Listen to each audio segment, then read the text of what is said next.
Hello everyone, welcome back to the channel. Today's video takes you deep inside one of the most alarming urban disasters of our time. A crisis unfolding quietly but violently in the heart of Iran's capital. Tehran, a city of more than 10 million people, is standing at the edge of something unthinkable. A complete water shutdown. The system that once supplied an entire megacity is cracking under extreme pressure. Water lines are failing, reservoirs are drying, and what experts call zero-day, the moment taps run dry, is no longer a warning.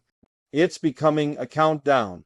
Today, we explore the full truth behind Tehran's massive water shutdown, why it's happening, who is responsible, how it spiraled this far, and what it means for millions of people now living with fear, uncertainty, and the terrifying reality that one day soon, the last drop may fall.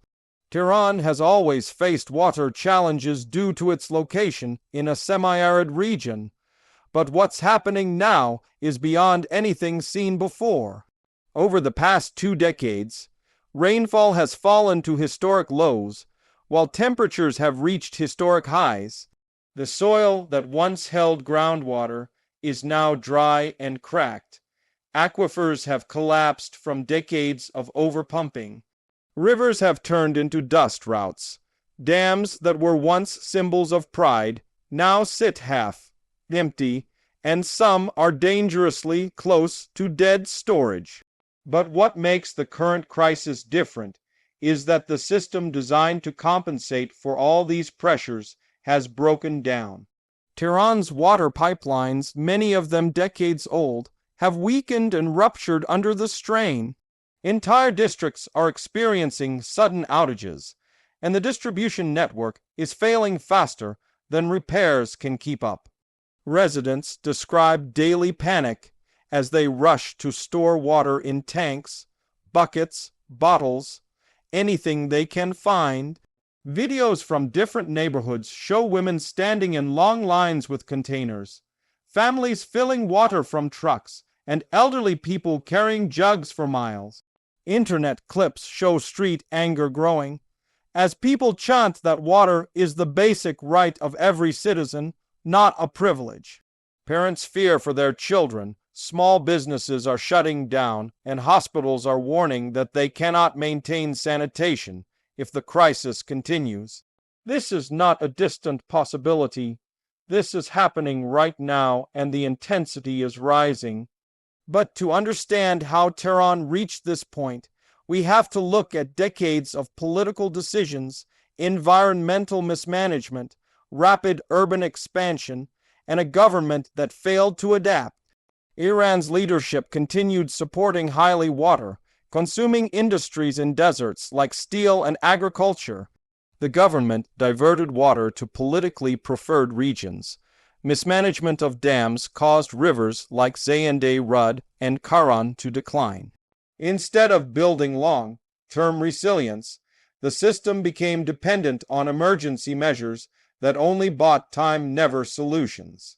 Tehran's population exploded, but the water network remained outdated and underfunded. The result? A megacity standing on an aging skeleton of pipes and reservoirs that could never handle a climate this extreme. Experts warn that Tehran is now in a stage known as structural water collapse. This means even if a sudden year of good rain came, the system cannot recover fully because the infrastructure damage is too deep. The pipelines leak billions of liters every year. Some reservoirs lose water through underground cracks. The city's pumping stations cannot distribute enough water fast enough to meet demand. It is like trying to fill a bucket with holes in every direction. No matter how much water arrives, the system leaks more than it holds. Right now, the city's northern districts still receive water somewhat consistently, but the southern and central districts are suffering the most severe outages. Families often go 18 to 20 hours with no supply. When water finally comes, the pressure is so weak that it barely reaches upper floors of apartment buildings. Social media videos show residents running with dishes and pots to catch the weak trickle before it disappears. This psychological stress is enormous. People go to bed not knowing if they will wake up with water in their pipes or another empty day ahead. International organizations have sounded the alarm. Analysts compare Tehran's situation to Cape Town's 2018 water crisis. But they also warn that Tehran's system is more fragile, more political, and under greater environmental pressure. Decades of sanctions have made it harder for Iran to upgrade infrastructure or import modern equipment. But critics inside Iran argue that even without sanctions, corruption and mismanagement would still have pushed the country to this point. Many believe the crisis was not an accident. It was neglected into existence. Now let's talk about something more frightening. Internal reports suggest that Tehran may soon need staged evacuations. This means officials might have to move entire districts temporarily because water cannot be supplied at all. Imagine millions of people suddenly needing relocation because their taps run dry. It's a scenario that has never happened in the modern world on this scale. Officials deny it publicly, but leaked memos show emergency planning sessions happening quietly at high levels. Farmers outside Tehran are also suffering. Their wells have dried, their farms have collapsed, and many have abandoned their land to migrate toward cities. But when these farmers arrive in Tehran, they face a city that can barely support its current population. The rural collapse now puts extra pressure on urban areas, creating a loop of stress that increases instability. Inside Tehran, businesses are suffering. Restaurants are shutting down because they cannot maintain hygiene. Schools have reduced hours because they cannot maintain clean bathrooms. Car wash stations have been banned. Factories are being asked to cut operations. Even major hospitals have been forced to rely on external water tankers. When a hospital struggles for water, you know the situation is no longer a crisis, it's an emergency.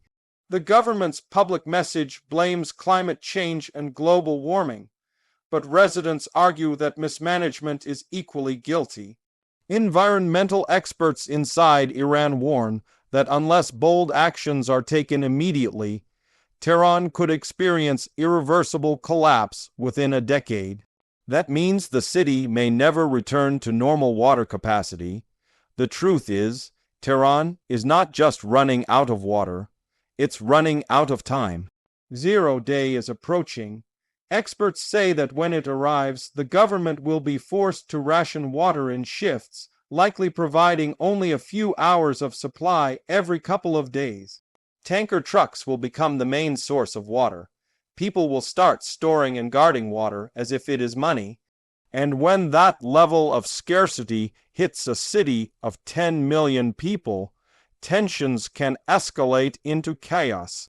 Social stability depends on one simple thing, survival, and survival depends on water. When water disappears, everything changes. The city's future depends on decisions made right now, not next year, not after the crisis becomes irreversible. But whether those decisions will come fast enough is a question no one can answer with confidence. All we know is this: the final drop is falling closer every day.